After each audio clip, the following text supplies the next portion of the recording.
ওই সর। আরে ভাই আমার দোকান লুটপাট করতেছেন কি লেগে? আমি তো কিছুই বুঝতাছি না। আরে দেখো সব খেয়াল হইতেছে, সমস্যা কি ভাই আপনাকে? কিছুই তো বুঝতাছি না ভাই, আমি গরিব মানুষ, আমার দোকান লুটপাট করতেছেন কে?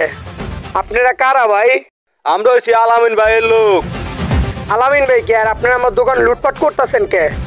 আলামিন ভাইরে চিনোস না? আলামিন ভাইয়ের যখন খিদা পায় তখন লুটে পুটে খায়।